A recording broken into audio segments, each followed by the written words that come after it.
আসসালামু আলাইকুম রহমতুল্লাহি ওবরকাতুহু। সম্মানিত দর্শক, বর্তমান রাষ্ট্রপতি জনাব শাহাবুদ্দিন চুপ্পু আমার দৃষ্টিতে আমার দেখা সবচেয়ে মানে সৌভাগ্যের বরপুত্র যাকে বলা হয়, ঠিক ওইরকম সৌভাগ্যের বরপুত্র বাংলাদেশে এ যাবৎকালে যত লোক সৌভাগ্যবান হয়েছে ওনার মতো আমি আর কাউকে দেখিনি। তাকে নিয়ে আমি কোনো সমালোচনা করব না, তার কোনো প্রশংসার দরকার নেই। আমি শুধুমাত্র নিয়তির যে ঘটনাগুলো আপনাকে বলি। তিনি মূলত ছাত্রলীগ করতেন।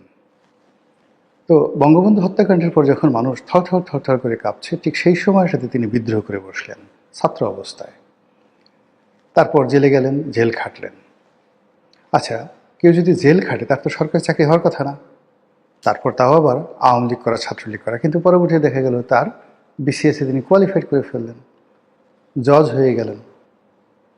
জজ হয়ে একমন জজিয়াতের যে সর্বোচ্চ পদ জেলা জজ, সেই জেলা জজ হয়ে গেলেন। আচ্ছা, সেখান থেকে তিনি রিটায়ার্ড করার সঙ্গে সঙ্গে অসাধারণ একটা চাকরি পেয়ে গেলেন দুর্নীতি দমন কমিশনে। তিনি কমিশনার রূপে দ্বিতীয় গুরুত্বপূর্ণ ব্যক্তি, কমিশনার তদন্ত। সেই কমিশনার তদন্ত রূপে তিনি সেখানে নিয়োগ লাভ করলেন। ওই সময়টাতে যারা শাহাবুদ্দিন চুপ্পুকে চিনতেন, মানে ওনার কাছে গেছেন, ভালো ব্যবহার পাননি, সহযোগিতা পাননি, ওনার শত্রু বলতে পারবেন না। আপনি তার বদনাম করতে পারেন, অনেক কিছু করতে পারেন, কিন্তু বাস্তবতা হলো দুর্নীতি দমন কমিশনের যে কমিশনার তদন্ত যে পদটি, এই পদটি মূলত দুদকের চেয়ারম্যানের সে ক্ষমতাধর। সব কাজ তার কাছেই এবং তার কাছেই সবাই যায়। তো সেই ক্ষেত্রে এই যে শাহাবুদ্দিন চুপ্পু, মানে তার অফিসটা ছিল একটা মন্ত্রী বা এমপির মতো, এরকম দরজা খোলা থাকতো, যে ইচ্ছা সে যেতে পারতো। সবার চুপ্পু ভাই, সবাই চা সিগারেট খেতে পারতো।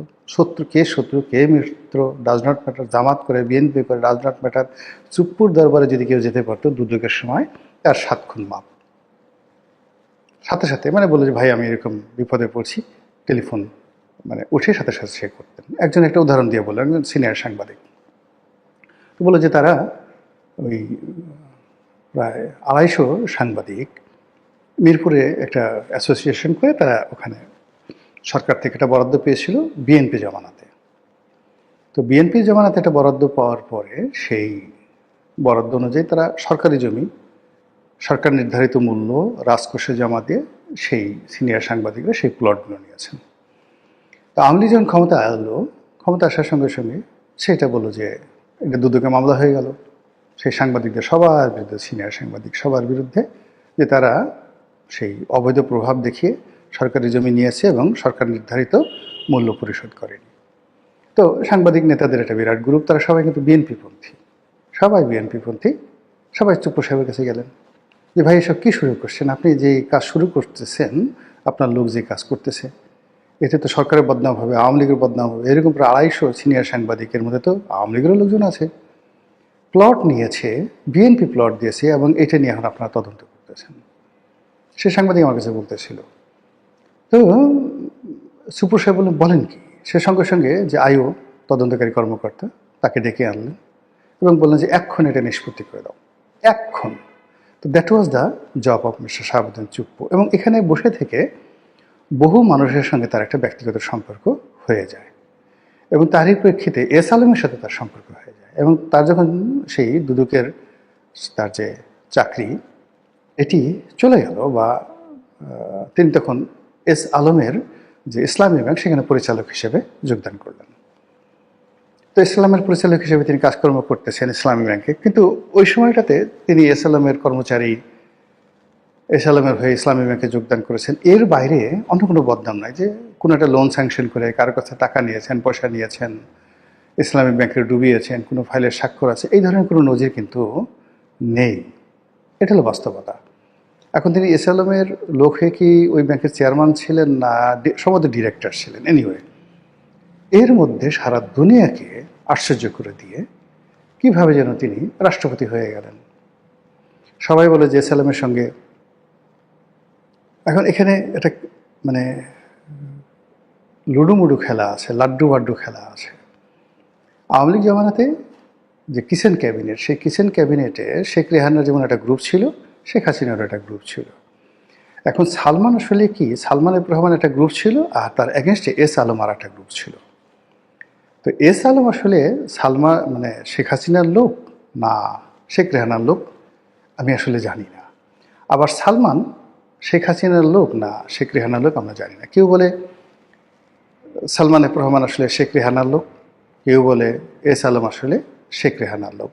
Does not matter. কিন্তু যখনই এস আলম সাহেবের ঘনিষ্ঠ একজন লোক বা তার কোম্পানিতে চাকরি করে জনাব শাহাবুদ্দিন চুপ্পু, তিনি রাষ্ট্রপতি হয়ে গেলেন, এখানে ধরে নেওয়া হলো যে পুরো প্রক্রিয়াটাই এখানে এস আলম এখানে গুরুত্বপূর্ণ ভূমিকা পালন করেছে, অথবা তকদির বা নিয়তি তাকে ডাক দিয়েছে।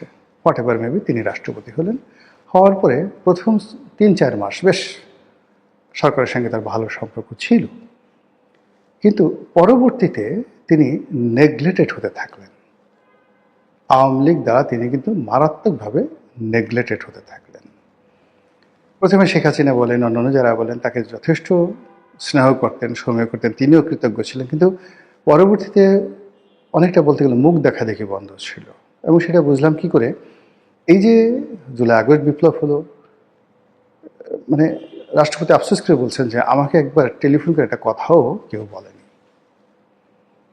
তো ওই অবস্থাতে মানে তিনি কিভাবে ছিলেন, কি করছেন, এটা একটা বিরাট ব্যাপার। কিন্তু 17 মাসে ডক্টর মোহাম্মদ ইউনূসের জামানাতে তার জীবনে যা কিছু ঘটছে এটা কল্পনাই করা যায় না।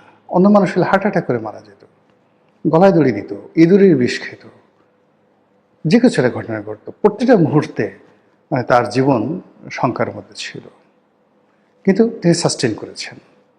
কিভাবে করেছেন? সৌভাগ্যের কারণে করেছেন, ক্ষমতার কারণে করেছেন, না যোগ্যতার কারণে করেছেন? আবার ধরুন যেদিন শেখ হাসিনার পতন হলো, তো সেই দিন থেকে অর্থাৎ আগস্ট মাসের 5 তারিখ থেকে যেদিন ডক্টর মোহাম্মদ ইউনূস দায়িত্ব নিল 8 তারিখ পর্যন্ত, তাহলে 5, 6, 7, 8 এই 4 দিন কমান্ডার ইন চিফ রূপে, প্রধান সেনাপতি রূপে, রাষ্ট্রপতি রূপে, দণ্ড এবং মুন্ডের অধিকর্তা রূপে দেশটা চুপ্পু সাহেব চালিয়েছেন। তাকে সহযোগিতা করেছেন 3 বাহিনী প্রধান, কিন্তু দেশ তো তিনি চালিয়েছেন। ফলে আপনি চিন্তা করেন যে সৌভাগ্যগুলো একটার সাথে আরেকটা কীভাবে মিলে যায়। যাই হোক, ডক্টর মোহাম্মদ ইউনূস গেলেন, বিএনপি ক্ষমতায় আসলো। ক্ষমতায় আসার আগেই চুপ্পু সাহেব চিন্তা করলেন যে বেজ্জতি হওয়ার আর দরকার নেই, নতুন সরকার আসলে আস্তে দায়িত্ব হস্তান্তর করে তিনি চলে যাবেন। শুধুমাত্র একটু প্যাচ লাগালেন যে সরকার যদি চায় তাহলে তিনি সঙ্গে সঙ্গে পদত্যাগ করে চলে যাবেন। কিন্তু সরকার কী কারণে যেন চাইল না। সরকার চাইল যে চুপ্পু সাহেব থেকে যান।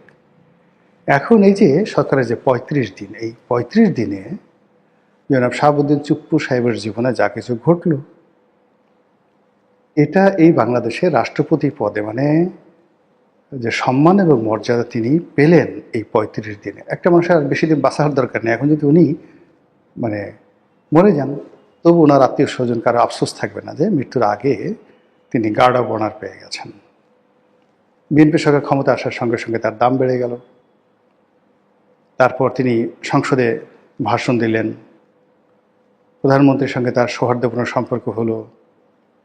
এরপরে ঈদের অনুষ্ঠান তিনি সুন্দর করলেন, ঈদের জামাতে তিনি অংশগ্রহণ করলেন, 26শে মার্চের অনুষ্ঠান সুন্দরভাবে করলেন।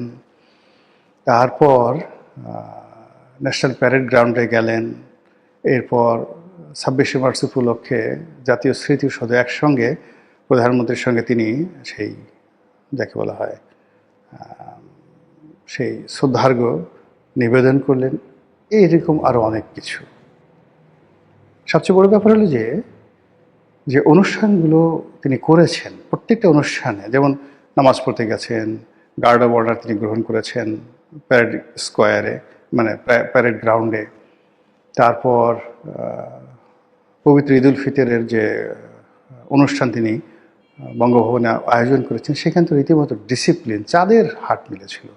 এমন কোনো মানুষ নেই সেখানে যায়নি। শুধুমাত্র প্রধানমন্ত্রী সেদিন তার প্রোগ্রাম থাকার কারণে যেতে পারেনি, কিন্তু 26শে মার্চের অনুষ্ঠানে প্রধানমন্ত্রী তার কন্যাকে নিয়ে সেখানে গেছেন।